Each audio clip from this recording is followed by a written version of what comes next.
in my hands like it's no thing. Jacket same color as the smoke stains.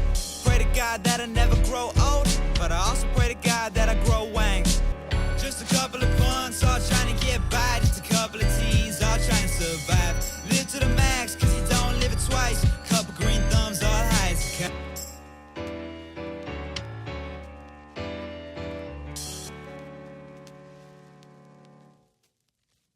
Welcome back to another episode of Life to the Max. I'm your host with the most, Max Gross. And today, I have one of my best friends here with me, the guy who's faced adversity and has persevered so much in life before his accident and after his accident. Well, hello. Welcome back for official third time, but second time on camera. And Yeah, to correct what you said, your only best friend.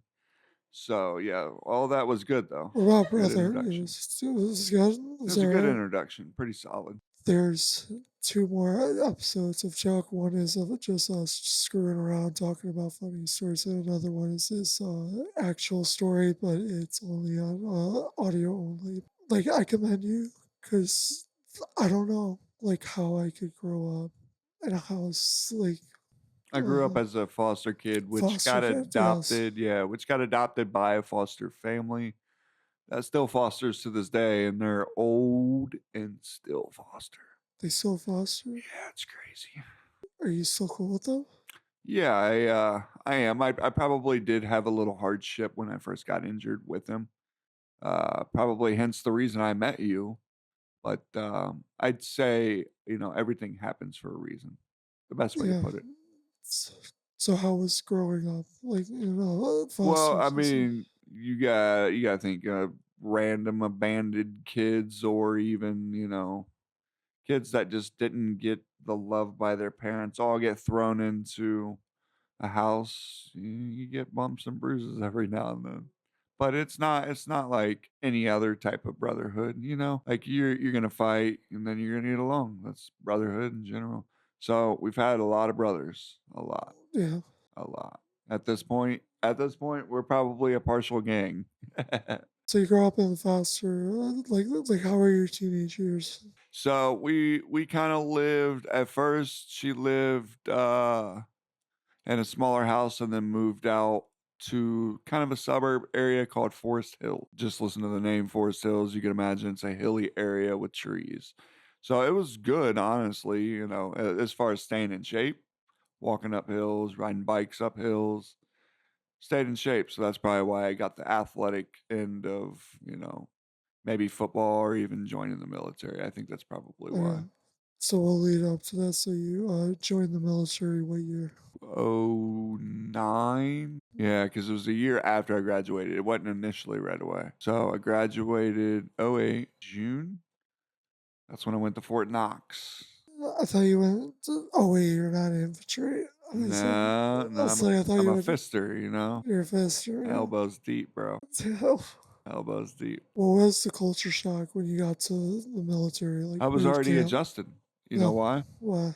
Because I went through a foster system where you're always around them, different random people at different times. Sometimes they're going to stick around longer. Sometimes they're not going to be in that foster home anymore. So it's kind of like I was already programmed for the military. Right. It's like the CIA knew what they were doing. I'm just kidding. So would you say basic training was like a culture shock at all? Yeah, just from the aspect of not talking back, Yeah. You got to shut the fuck up and do what you're I told. hated that. Yeah, because It's the worst. sometimes you get a chip on your shoulder, especially over dumb shit. And then you're like, damn it. I just need to shut the fuck up before I make it worse. Did you ever get beat up in basic training? No, I got choked out actually by my drill sergeant. Okay, I didn't get choked out, I did, but we were doing combatives, and I was dominating somebody else, and he just came behind me, ripped me up. So didn't see it coming, and then I tapped, but he still didn't do it because probably I wasn't being easy. Did you shoot a weapon before, like you went? Not a real rifle, not before the military. My dad had like these little pellet BB guns, every once in a while. That doesn't count. A BB gun? Are you really comparing an M4 to a BB gun? No. I'm not even lying. So all I shot before I went in the military was a BB gun and played Call of Duty, and then went into the Army and was an expert fucking shooter with an M16 or an M4. I had no rifleman experience before going in the military. So you could just probably say I had a good act for it. When you graduate basic training, did you like feel really good about yourself? Like I accomplished something that I didn't think I was going to make it through. Probably the first couple weeks, I was definitely doubting it. Like, fuck this. Red face. This is stupid. I got to fucking, especially when you get punished for somebody else's shit. You know, that pisses you off. Yeah. The Blue Falcon. Somebody that ends up doing shit to fucking fuck the whole platoon, that's when you really get mad. That's when you want to beat up the kid. Yeah. They still do that That's shit. what happened to me. Blanket parties? That's what No, happened. you didn't. No, yeah, dude. I swear. Yeah, there was a drill sergeant. He was short as hell, and he was trying to brim me for like people listening. Brimming is like putting like his like drill sergeant hat on Right my, on you, on my yeah. forehead, but he couldn't reach me. I said, "What's the problem, drill sergeant?" He step stool, and then like he like said, "Everybody do push-ups besides 216," which was my roster number, and I was like, "Oh shit." Yeah, it's even worse when they're all working out and you got it laxy daisy. Then you know you got eyes just waiting for you to slip up. Yeah, so we were doing laundry one night, and they were all just in there, and they all just gave me a good beat down. And then, like, the next morning, the drill sergeant looks at me, and he's like, "What happened to you?" And I was like, "I fell. What am I gonna do? Say, Yeah. oh, dude, my battle buddies beat me up." No. Then you get made fun of the rest of your military career. So when you went to your first duty station, of course, it was the 101st Airborne. Yeah, that's Division. how I ended up. You know, it's crazy though. Most people will get to their unit and they'll have some extensive training before they deploy. Like most soldiers, airmen, all of them do. I went straight from Fort Knox to Fort Sill for my AIT fire support training. And then right after that, went to 101st. 2 weeks after I got to 101st, I got placed in the Rakkasans. 2 weeks after that, deployed. Did you get smoked during those 2 weeks? Oh, for sure. Yeah, because they got to break us in. Like, E4 Mafia. yeah, they got to feel like they're, badasses. And they probably maybe have done a deployment, maybe not. Yeah. What was your thought process when you're like, holy crap, man, I'm going to Afghanistan? Like, I mean, initially I was nervous as fuck because we're going to a country that we shouldn't even really have been in, but I get why we were there initially, yeah, but not for the extensive time that we were. yeah. No, it was nerve-wracking, but at the same time, I'm glad I went. Yeah, because I didn't get to deploy. I felt like I was training for like a football game, but I didn't get to See, that's play what I'm the saying. football Like game. you were doing the training for it. Like I Yeah. did my initial training, but I didn't do any extensive training after basic and AIT before I deployed. It was just right out the chute. So first day is where you get shoved on some sort of fob in the middle of the Middle What's East. a fob? Forward. Can't think of the acronym on the base. You're wearing a freaking military cap, and you can't. I know, even bro. Hey, so since I've been in the military about Wait, 15 years it's ago. forward observer base, right? Yeah. Forward. It's an observation. Yeah, you're right. Okay.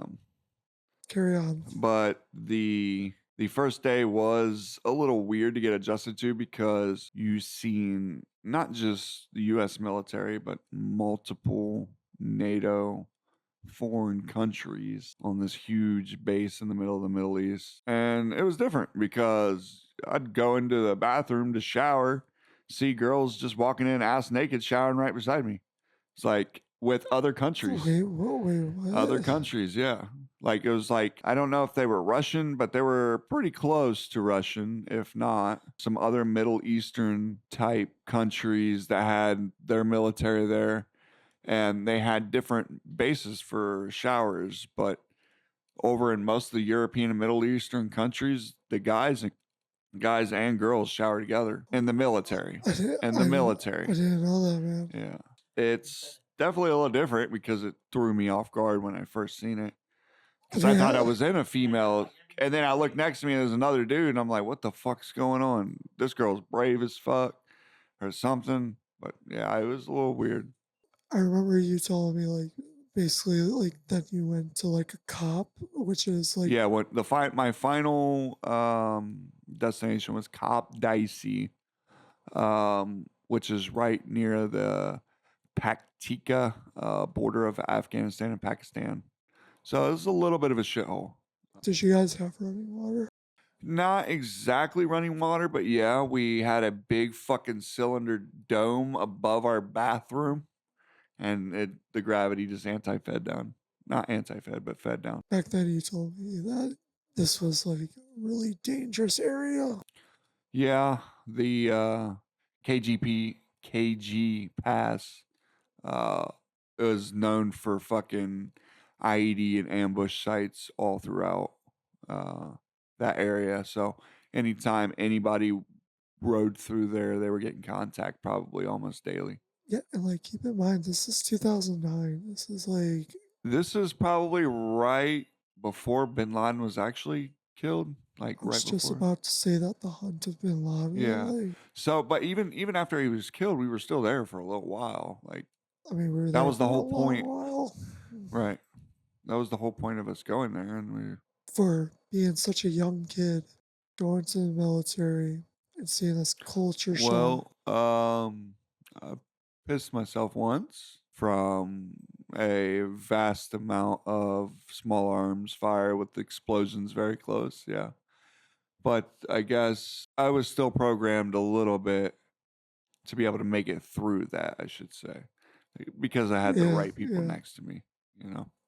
When you got home from the deployment and you had your patch, obviously the left arm, yeah, you had a patch on the left arm. Did you get respect?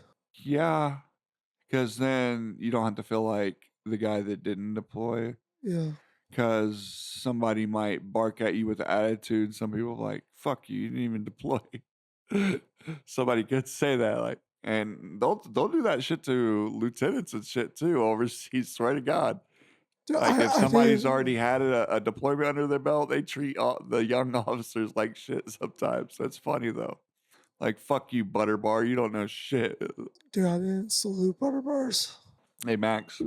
Yeah. You used to salute your officers. What did you say? Good morning, good afternoon. That's it? At 101st? That's what you used to say? Or no. Actually, I would just say sir. Or Sir? ma'am, or sir. You didn't address them another way? What way? Air assault? Air assault? Oh, yeah. Yeah, we did address air assault. Yeah, air Oh, assault. man. So when you said it to any officer that wasn't air assault, did they ever get mad? If they didn't have wings, yeah. No, a couple times they would address me like, stop fucking saying that. In order to say that, sir, I'd get back, get a little sass into it. After you get out of the military, what's your choice of career? Well, I started doing a little construction literally right before my accident happened. It wasn't even that long. It was probably a couple months. And yeah, my accident happened to, fortunately and unfortunately, lead me to you along the way. But the accident itself was pretty much quick summary. Vacation with one of my buddies, considering I just got back from fucking Afghanistan. I, by all right, need to fucking explore, let off steam, not give a fuck about civilization and work at that moment. Even though I was already working, but I needed to get away. So we went down to his family's property in South Carolina. where we were partying for a couple days. Woke up in the morning, started riding four-wheelers around his property. And we rode probably for like 30 minutes, not far. And then took a break, started shooting some guns. Nothing crazy, just like a couple 9mm, 12 gauge shotgun.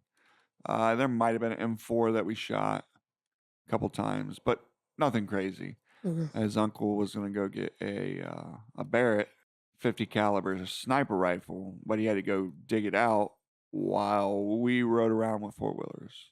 Yeah. And then I was trying to keep up with my buddy because he knew the property. I didn't. So he fucking took off on the four-wheeler. I'm trying to catch up. I'm probably going like 50, 55 miles per hour, hot on his ass. I'm gaining on him. And then I hear a boo, because a 50 cal has a very distinct sound that not a lot of rifles do. So when I first heard it, I stopped paying attention initially to what I was doing, even though I was still doing it. I was still flooring it, but I was not looking forward per se. I was looking for where the gunshot might have came from, because that's our training. Distance, direction, Yeah. distance, direction. Yeah. Soon as you hear a gunshot and you're not located, how far away do you think it is? What direction? So that's alertly what I did. Then I heard it again. Doo. And then the second one sounded like it was way closer because you hear a snap. So then I'm freaking out, not even looking forward at all. I'm standing up on the four-wheeler, still flooring it, trying to use my peripheral vision to look straight while looking to the side and behind me. And then didn't look forward until I felt my body go weightless like a fucking feather. That's when I looked forward and had enough time to say, oh, before the shit.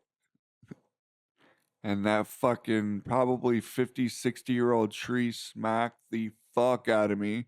Four-wheeler kept going down a steep hill. It was like a steep, I wouldn't say it was a cliff, but a steep fault that went into a tree line. Nothing but trees.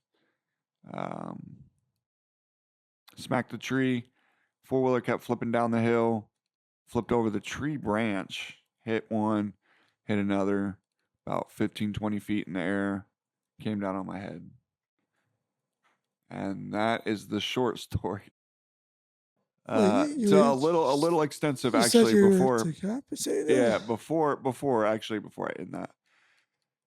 My buddy was at the top of the hill because he had initially tried to stop me from chasing him, but I wasn't paying attention. I was pulled over on the side of the road because it was hidden with some tall, probably 2-foot, like field grass.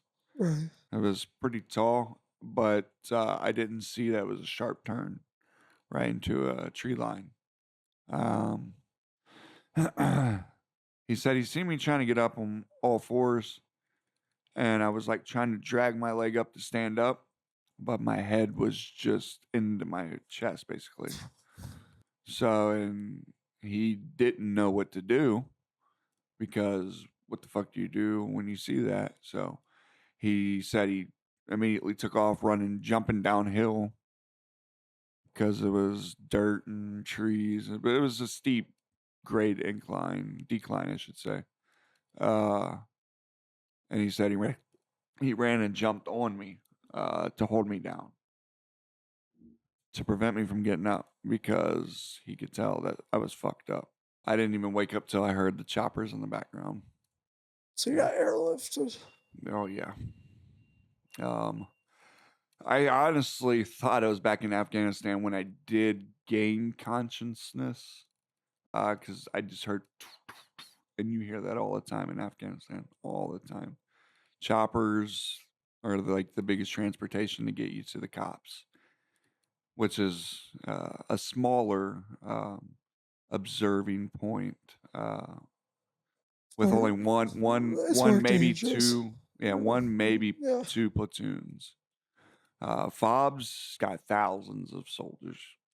So if you're on a fob, you're very well protected Yeah. overseas. But when you're on like a small little cop, that's when your asshole needs to be puckered almost daily. Yeah, because this is nonstop. It's chaos. So you feel like you're in Afghanistan when you're in the helicopter? You said you woke No, up in the just helicopter. from the initial wake up, because I heard a guy tell me, "Don't move, don't move. You're injured right now. Don't move at all." And then, like, alertly, I'm just like, "Oh my god, I got hit." I thought the Humvee got hit or something. I don't know. Initially, that's just what I was thinking. It was like, because I haven't heard a fucking chopper sound since Afghanistan, which was That's about literally, 5 months yeah, prior to the accident.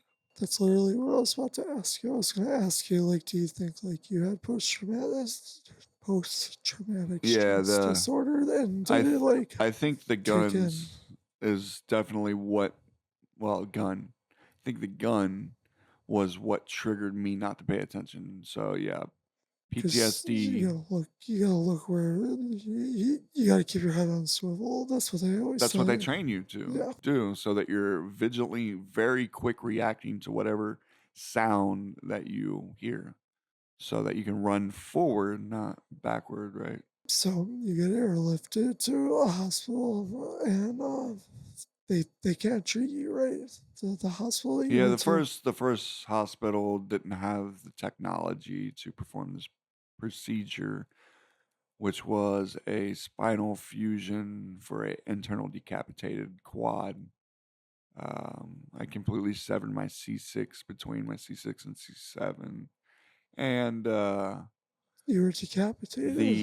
the outcome of that, if anybody doesn't know what happens to the body when it is decapitated, is it swells from 2 to 3, even 4 times its regular body weight to prevent um, the blood from escaping. Now, considering mine was still attached, it just swelled my face up and neck as well from all the damage to the spinal cord. So my sister, when they were trying to get somebody to identify me, swore up and down it wasn't me for about 10 minutes. She Wow, said she had to stare into my face and then just busted out in tears because she couldn't believe that was me. She just seen me like few days ago before that, and she's like, "How the fuck is he that big?" You know? it's crazy how life can change in like a split second, Yeah. or literally a split So I was second. about 80, and she said I looked like I weighed 400 pounds, Holy crap! just like a big fucking Michelin man. So when they couldn't perform the procedure, where did you go? They flew me to another. So I'm wanting to say it was Charleston. Um, they did the. This is how they woke me up because I flatlined a couple times. They woke me up on the operation table and told me you had a spinal cord injury and explained it very blunt, very clear. You need to have a surgery right now called a spinal fusion. If you don't do this right now, you probably won't live. That's how they described it. So I'm already fucked up, barely fucking alert to what's going on, just woke right back up. I don't even know how they woke me up. Yeah, And I was like, fucking do it. And then back out again. And then woke up all fucked up even more. Because I swear, before the procedure, the initial helicopter ride, when I was alert on the helicopter, I remember wiping my tears and I remember having like full hand function.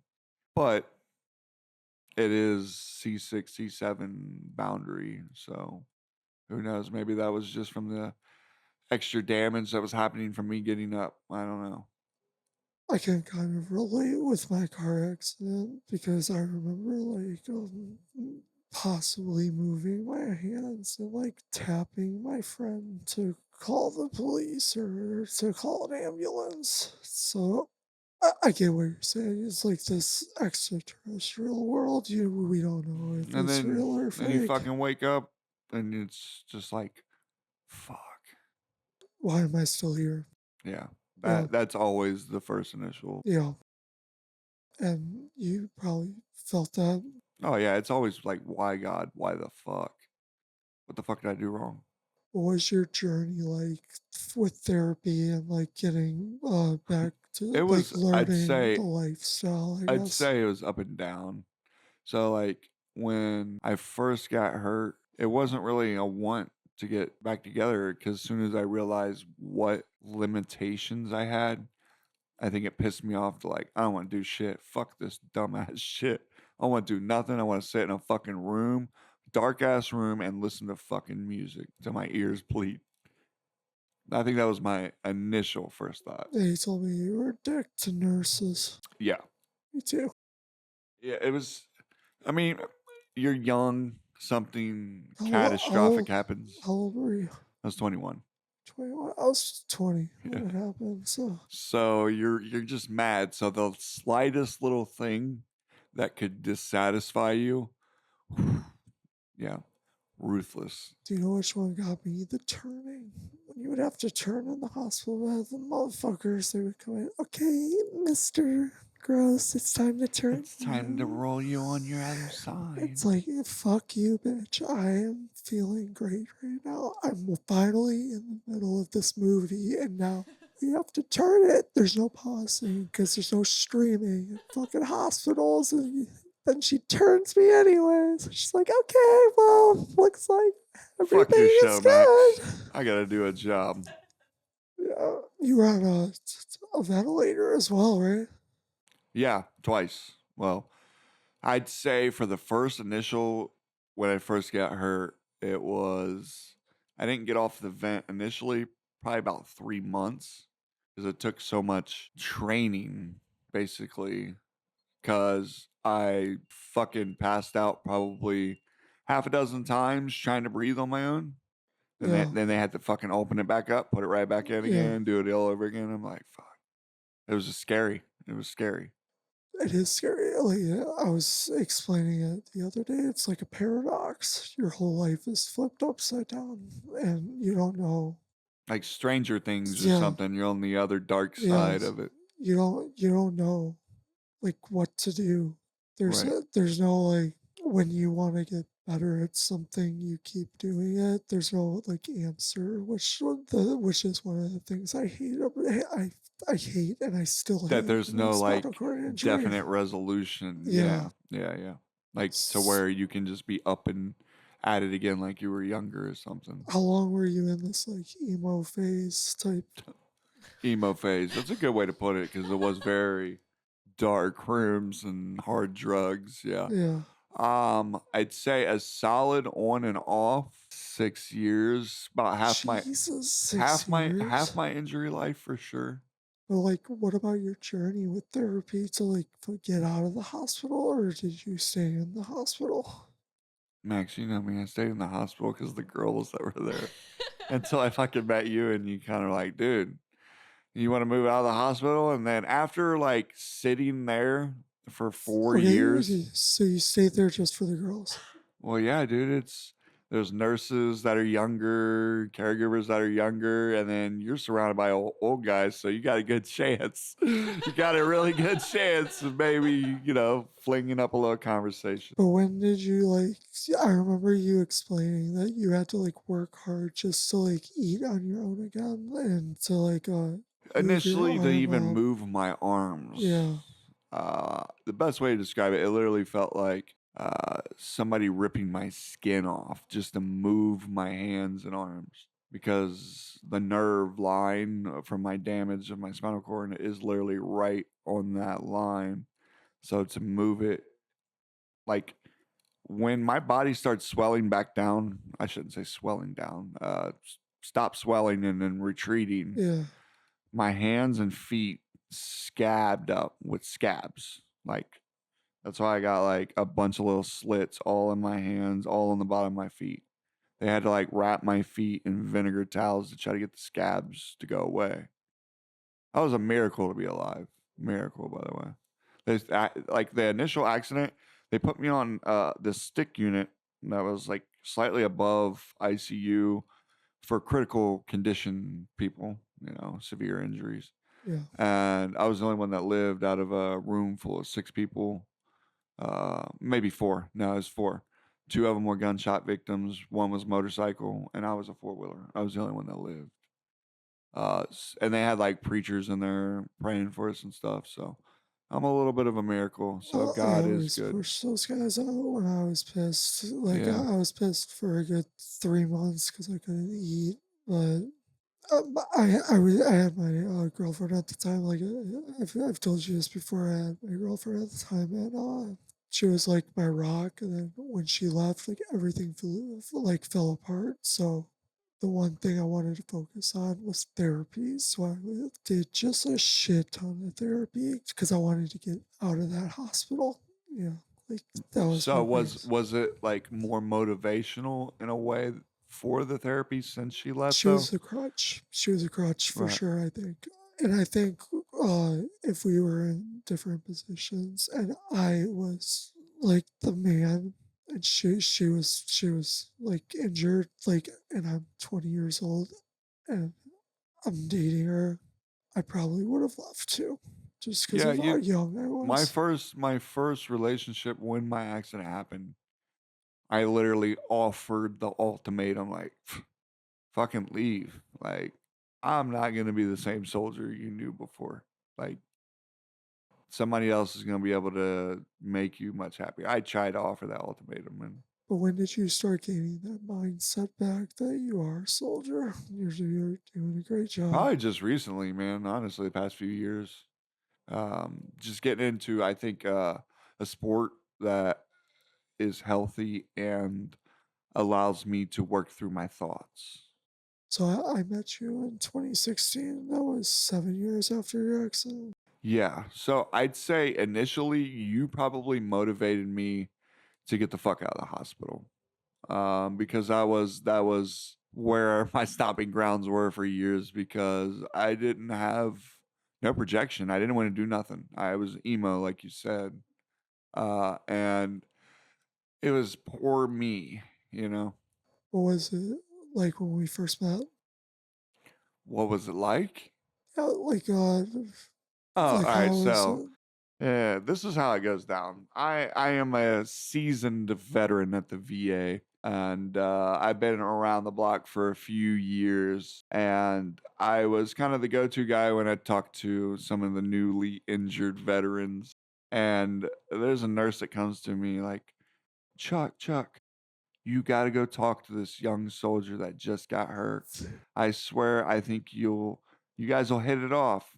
But he's really depressed. He's really sad, and I think you can go in there and cheer him up just by telling him that you're an Army veteran too. And I'm like, yeah, sure, I'll go over there. I fucking stroll over to the other side of the hospital. She tells me It what was a long trek too. yeah, the Heinz VA is a big campus. Yeah, Yeah. I drive over there, and I get over. I'm like, "Where's Max Gross?" And they point at one of the rooms right by the desk. And soon as I not even get all the way to the door, your window's open a little bit. I see a girl in your bed feeding you food while you were smiling. And then I get in there. At the time, I'm not dating you. I'm like, this motherfucker ain't depressed. It's a fucking girl feeding him. I don't want no girl feeding me. Fuck this guy. No, I didn't really say that part. But and then when I found out you were in the fucking 101st too, I'm like, that is so fucking ironic, you know? But I live by the spade. I'm not Rakkasan. Yeah. Yeah. Or Well, Kakkasan. Rakkasan's rule. If you guys don't know, 3rd Brigade rules. Yeah, we rule. Yeah. The brigade does rule, and that's where we had a moment like when we first said, "Oh, we're 101st." And they're like, "Okay, we're 101st." 101st. There's a lot of brigades. Well, not brigades. There's a lot of battalions and stuff. And then you're like, "Oh, I was 3rd Brigade." I was like, "I was 3rd Brigade too." And then we just got into a bunch of hijinks. This man is the reason why I was able to get high the first time. Ah, man, you make it sound like I'm just a bad influence now. This guy's got the stuff. Dude, I was like, this is my man. Okay, so No, this motherfucker is a daredevil and doesn't give a fuck. I mean, because at the beginning of your injury, you don't give no You fucks don't. because you're like, fuck, what are they gonna do? But this motherfucker played that to the T, and I was scared because Still does. I'm in my injury some years now, and I'm like, dude, we're gonna get fucking busted. Fuck them. What are they gonna do? Put me in handcuffs? I'm like, no, but they'll think of something, man. They're gonna think of something. Put us in a fucking padded room and take our chairs from us. I don't know. Yeah, and then I know I always bring this up. It's such a good story. Like we were just chilling in my room, and dude, yeah, like honestly, I wanted to say thank you for like coming to my room all the time because I would have been depressed. Like I didn't have a brother. Like you know what I mean. Like I mean, I had my friends that were able-bodied, but I didn't have like a person that was in a wheelchair that I like really gravitated towards because everyone else like bitched and moaned, and they were all old because we were at a VA. God works in mysterious ways, Max. Yeah, we Ironically, we were both in the fucking 101st too, which is crazy. yeah, yeah.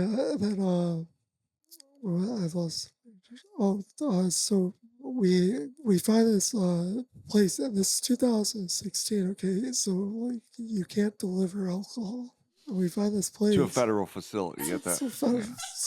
No, you can't deliver alcohol at all. You can nowadays. That's what Grubhub's for. Well, You can that's- get booze picked I'm up. saying nowadays. Yeah, in nowadays. Back then, 2016, yeah, sorry. no, it really was. So we were like, let's get Mexican food. So we go to the Mexican, and then like let's go down the list and like margaritas. They got margaritas you can get.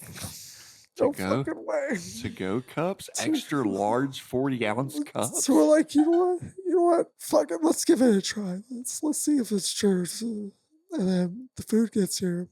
I'm like, let me get the I'm margarita. fucking holding the cup over the edge of the bed. He's acting like, I don't know, like he just needed a drink. He was sucking it down, and then he's like, let's get another one. Yeah, I was like, all right, dude, they might catch on if they smell booze all on your But breath. we had really cool nurse. Whitney was cool. Shout out Whitney. Yeah. She was cool. Whitney was cool, yeah. Yeah, She wasn't. She didn't ever try to like bust our Bust good us. time. Yeah. Yeah, like or one of your favorite stories is when we were in the rec room and we just got stoned. After you had that edible too. Yeah. Yeah, when Demi. yeah. Yeah, you were with Demi. Yeah, I can't ever remember her name. Yeah. Well, yeah, when you were in there, you kept hearing the baby cry, and then he's like looking around, like, "Where the fuck is there a baby? You hear fucking crying?" And then there's this little tiny fucking TV that's on a movie.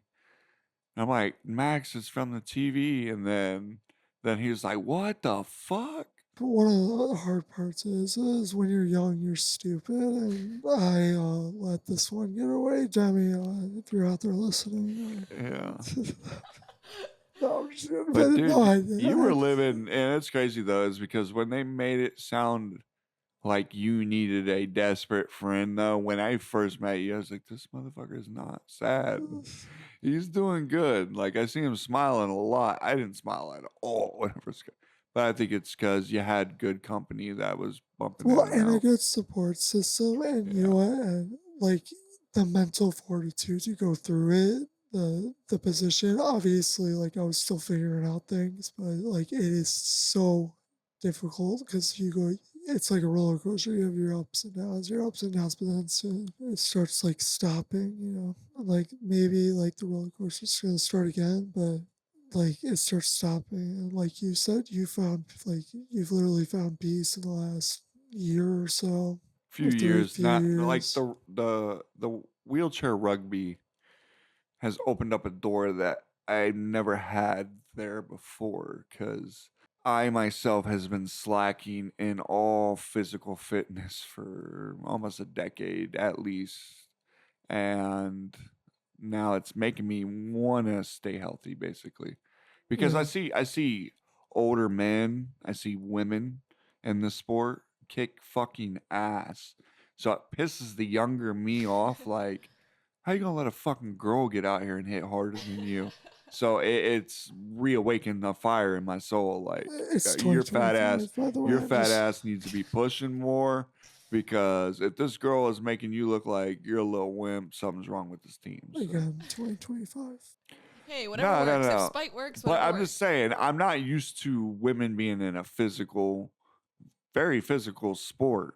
I don't see them actually playing rugby that I'm much. sorry. How does wheelchair rugby work if So it's a contact sport? So it's these chairs that look like little chariots. They're like fortified with heavy contact steel that you push a chair virtually really hard to possibly make the other person more crippled. Yeah, you just hit them real hard, and then they get a more of a point reduction in rugby. But no, all seriousness, it is a very good exercise because you're constantly moving. It's like soccer; you're just running the whole time, but with your arms, obviously. You just keep pushing. It's on a basketball court. At the end, there's 2 cones that make a goal. You got to make it through there without getting hit into the cone, basically. And you got to keep the ball on you. So you pass it around, forward, backwards, and then somebody can hit you to try to knock it out of your lap or just hit you in general, even if you ain't got the ball. Well, this is like a new love, the wheelchair It rugby, is. because It is.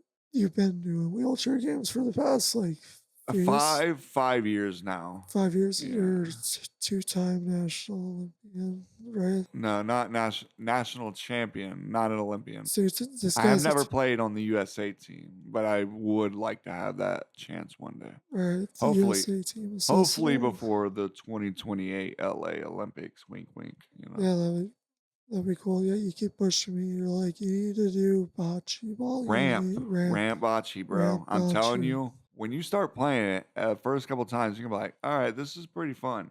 Especially if you're kicking the shit out of somebody, it feels good. And then on top of it, if you can make the committee select you on the USA team, you can travel the fucking world and get paid for it. And if you medal, you get bonuses. But they pay for all your For traveling. bocce? Yeah, for bocce. But he'd have to practice quite a bit. Obviously. I've seen like because there's I'm good at bocce, but I'm not like that good. I have won 2 national titles. I am playing again this year in Alabama for my 3rd. I've only competed 4 times in the nationals, so this will be my 4th. So 2 out of 3 ain't bad, considering the first one I got hospitalized, so I didn't get to even compete for that medal. So it's like I'm 2 for 2 in a way. Was it related? Was it a bocce? No. Had nothing to do with bocce. Okay. So That's rugby. no. It was a dumb nurse is what it was. That's why I was A dumb hospitalized. Yeah. They went to go change my catheter and blew my urethra Jesus. because he inflated the balloon of the indwelling catheter while it wasn't all the way in my bladder and busted my urethra line. Oh my God. I almost bled out because he took it out and then blood. People don't know the half of it. They don't like Yeah, a you lot know. of people like with like catheters and all this. Fuck, all of it. I remember like you were telling me about how you got a super pubic catheter and it just completely ruined you for like For a solid year of torturous hell. And it was performed at the Heinz VA, probably by the Loyola doctors. But yeah, the funny part is after the whole year of agony, instead of them suggesting it at that moment, like, hey, do you want us to do the procedure over again? No, they waited for me to take it out, saying, no, I'm putting the indwelling back in because my blood pressure just never wanted to come down. They were like, we think we might have took the wrong approach at the surgery, but if you let us do it again, we'll get it better this time. I'm like, get it back. what? You want me to take a chance again? I'm like, I just can't because I went through hell. Like, that sucked. What year was that? Probably the year right before I met you. That was probably 2015. So you're in the hospital, you met me, I get out of the hospital, we have like Thanksgiving with our family together, we have Christmas with our family together. We watched the fucking Cubs win the World Series together on a pizza box. Like fucking a TV. small little 12-inch TV. We're like, what? No fucking way. It was lit though for a 12-inch It TV. was I was lit. cheering pretty It loud. was lit. I don't know if I had more people. I think it was just you and me. Yeah, so if anybody doesn't know, I'm from Ohio, so I'm a big supporter of my home Cincinnati They Reds played and Buckeyes. tonight. But when I did live in Chicago for 8 years, I've never been to a professional ballpark, and so I went to the Cubs, and then I ended up going to another Cubs game and another Cubs game. And then I met Max and then found out he was a Cubs fan. So I was like, oh shit, this is pretty cool. And then the Cubs kind of won me over a little bit when they won the World Series, considering I'd Yeah. never been to a professional ballpark before then. But after a dozen games and then watching some with Max win the World Series, I was like, the Cubs are pretty good. And then the very next year, they let every fucking player Yeah. that was good They're on like, that team go. yeah, bye. I was like, that's bye. fucking stupid. I'm a Reds fan again. But I kept nagging you. I'm like, bro, I have this house. Come and live with me. Come and live with And me. see, Get the out funny of part the is I hospital. used that nursing home to pick up women, but it sucked because I would sometimes have an old man as my roommate. And then I'm like, dude, ain't no girl wanting to come chill in this hospital bedroom with some old guy next door listening to everything I do. And then when you suggest that, I'm like, that is the problem to all, or that is the answer to all my problems right now. I got Max telling me he's got this nice place. And then when I look it up, I'm like, oh, dude, every girl's gonna want to come here now. I was like, all my problems are gone right now. Then when you So. got here, like it took a little bit, like to like catch your bearing or get your bearings, and then like your brother started coming, they helped you, and then you ended up like moving out and moving back to your hometown, Yeah, Ohio. all over some girl that fucking I shouldn't even She was wasting my time she on. wasn't very lucky. I'll just Nah, she say was that. not very lucky at all. She wishes to be this lucky, Yeah. but I'm glad that did not work out for all the right reasons. So So. something that I kind of want to bounce off of I'm kind of at that same way where like I have like a schedule. I used to like sleep till like 5 in the afternoon. I would go out partying. We did this. Like I would just I would live life the wrong way, and now I'm like at a point where like I'm like, okay, I have to do this. I have to accomplish this. I have to accomplish this, and then like waking up early in the morning now, like it's just like I said, the roller coaster goes up and down right now. It's right now it's like straight. It's going straight. There's not an up or a down. And it's been like that for like a good 6 months. I get what you're saying. When I feel like there's not, I guess, a full production of me utilizing days, I could feel like that, utilizing days. But when I feel good, when I do feel good about something that I do, then I feel like my day is up, if that makes sense. So like when you're starting to read all that much, you don't feel good that you just fucking killed like half of a phone book or something. You're talking about the rise and fall of Yeah, Brotherhood. dude, that thing is huge. When you show me that on the video, I'm like, that's a pretty thick ass book. Yeah, Most of the books I were like child size, like probably 120 pages I or feel something. I feel accomplished. I don't know. Like I feel so how you say when you're working out for rugby, like you're able to move your arms and work out. Like I feel accomplished because like I'm like working out my brain in a way. Like and that feels like I'm doing reps. It feels like I'm on the bench press doing reps when Yeah, I I'm get it. reading and learning the knowledge and learning about my quote fucking ancestors.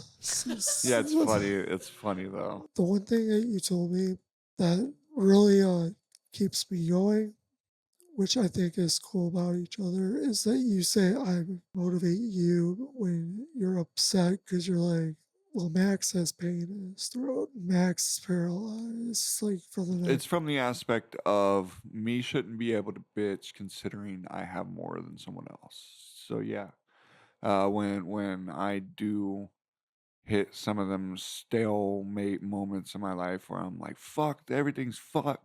Then I have to kind of recollect, and you are the motivation that's pretty much got me back into life in general, because I was emo before I met you. And then I've blossomed into emo plus. So you're not emo plus, bro. You're traveling the country. You're going to all these wheelchair games. You're doing all these things. And I promise you, we're on a podcast. You're gonna have evidence. I will go to a wheelchair game next year, which is in Detroit. You said Detroit, Michigan. Yes. Should have went this year.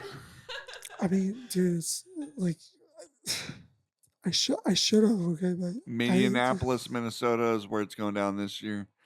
And since he is opting out of this one, he has sworn on this cameras that he will be in Detroit. I will be in Detroit next year. It's like June, around June. It's July, probably. July, maybe sometimes the beginning of August. Maybe. Okay. But it's in Detroit, so it's not as hot as New Orleans, which where it was last year. That shit was fucking baking down there.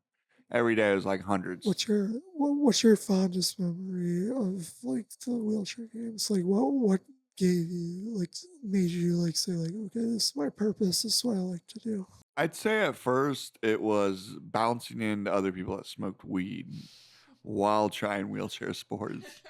And I was like, all right, these people ain't such half fucking douchebags and tools. I guess I'll stick around. And then I met some pretty badass and cool people along the way. Chuck, you did something that I want to do, but like none of my nurses will sign up for it. You jumped out of a fucking airplane last year. Perfectly good airplane. There's no such thing as a perfectly good Yeah, dude. airplane. We didn't need to fucking jump. We were just like, what else are we going to do on this nice, sunny, windy, it's partially windy day. It wasn't too windy. And we're like, you know what? Oscar Mike's like, we'll pay for the ticket. I'm like, fuck it. I'm doing it then. I ain't got no excuse now. My biggest fear, you want to know what my biggest fear was? Breaking your neck? No. Shitting myself. Yeah. Just like the airport. Yeah. You want to explain that real quick? So I always tell Max, like, my biggest fear when I'm on any plane, let alone fucking jumping out of a perfectly good one, is shitting myself on the plane. The reason is because if you're fucking a quad, you got to get transferred in and out of your seat with some assistance. And if you were to defecate on the plane and then had to get somebody to transfer you to an aisle chair to get off the plane, you're just going to have shit dripping from the plane all the way down the tunnel, all the way out the gate, and then transfer into your actual chair so that you can go clean yourself up, tracking more shit all throughout the airport. So if that was to happen, just tell the pilot it's okay to send this one down. Kamikaze. Nobody needs to know about this. Don't want to live through it. Nah, it is my joke, but I'm kind of serious. I mean, I would be terrified of that too. Like, fuck, like I'm this like good-looking guy, and I'm like fucking. Like, well, I mean, it's because everybody else they got a fucking bathroom they can go to on the damn airplane, but not somebody that can't fucking walk to the damn bathroom. Can you imagine the guy working that day, just like.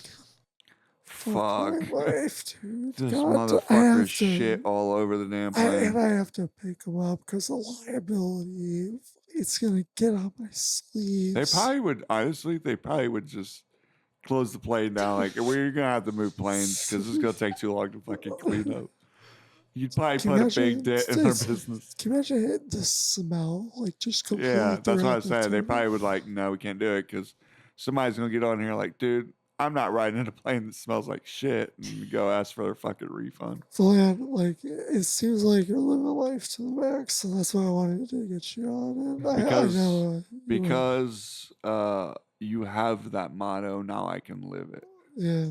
Living life to the max. Yeah, I mean, like, and you're doing it. Like I said, you're traveling, and you found a purpose, which is good. And besides smoking weed, because I know that's your favorite thing to do. I mean, it's the best medicine out there. I mean, I can say I take a lot of pharmaceuticals. They don't take care of most of my problems, but Mary Jane does.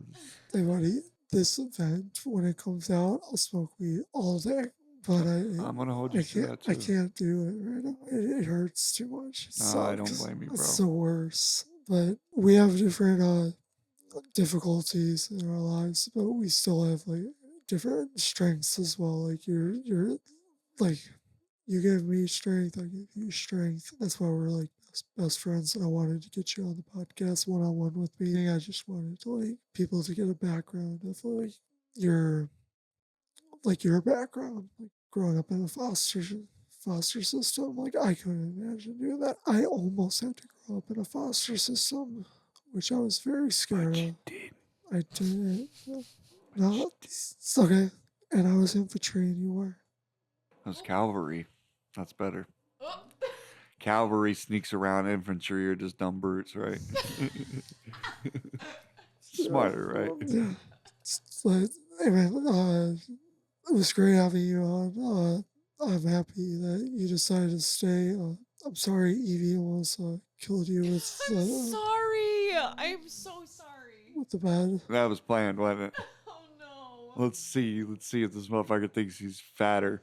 Oh, I seriously thought I broke the bed. I'm like, holy shit, dude, I've been working out. How the fuck? I put the box spring upside down in the guest room and She went to he art fell school. through- I went to art school. She went to okay. art school. She doesn't know how boxes work. She knows how to draw them.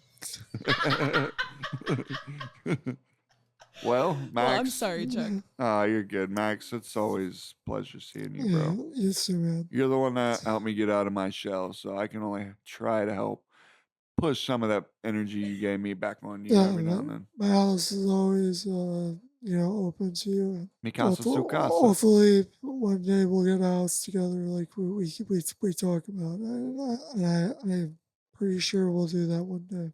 Tennessee. Tennessee, yes. Tennessee, yes. Tennessee. Okay. I don't know about Nashville because Nashville's No, like not so Nashville. No. saturated. It used to be nice. Even though Nashville's nice, but I wouldn't want to live right by Nashville. Fuck that. No, like Smoky Mountains. Yeah. Yeah. Backside of a mountain. Except, I don't know if I want to be all the way at the top, just somewhere near close to a mountain. Well, yeah, because you don't want your wheelchair to like roll off. Yeah, because you gotta make sure you got good brakes. Yeah. Chuck, do you have anything to say to the people? Live every day like it's your last, and live life to the max. It's beautiful. Well, for everybody that is listening, we are going to be at the Abilities Expo on June 20th to the 22nd of 2025. If you're listening to this like 3 years later, like it's 2025. Yeah, It's a good point. we're gonna be at the expo and have a booth and everything. You guys can share your story as well. And if you enjoyed this content, please like and subscribe. Go check out our Instagram and fucking live life to the max, like this guy said. Subscribe. We're good. That's it. And action. And cut. Oh, and cut. Yeah, I do as one of those words. New cool kicks and a kick-ass ride, and I kick it with my dogs. We just trying to get by. Just a couple of punks, all trying to get by. Just a couple of teens, all trying to survive. Live to the max, cause you don't live it twice. Couple green thumbs, all highs. Weather getting warmer, getting closer to the summer. Damn, I don't